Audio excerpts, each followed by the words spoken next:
நிமிஷத்தில் உரிக்கக்கூடிய அளவுக்கு 3 விதமான டிப்ஸ் தான் இன்றைக்கி நம்ம பார்க்க போகிறோம்.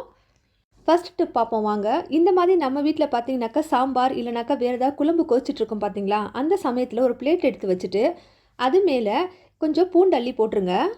இப்படி செய்கிறனால என்னாகும் அப்படின்னாக்கா, இந்த பிளேட்டில் இருக்கக்கூடிய சூடு வந்து அந்த பூண்டுக்கு ஏறிக்கும் பார்த்தீங்கன்னா, அந்த தோலெல்லாம் பார்த்தீங்கன்னா ரொம்ப வந்து சாஃப்ட் ஆயிரும். உரிக்கிறதுக்கு ரொம்பவே ஈஸியாக இருக்கும்.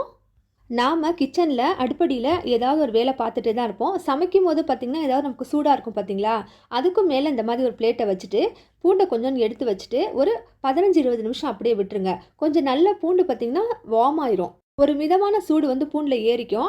அந்த சமயத்தில் நீங்கள் பூண்டு எடுத்து போட்டு உரிச்சு பாருங்களேன், பூண்டு வந்து உங்களுக்கு சூப்பராக உரிக்க வரும். நாம் கத்தியில் உரிச்சாலும் சரி இல்லை கையில் உரிச்சாலும் சரி, உரிக்கிறது பார்த்திங்கனாக்கா தோல் வந்து வேக வேகமாக எடுக்க வரும்.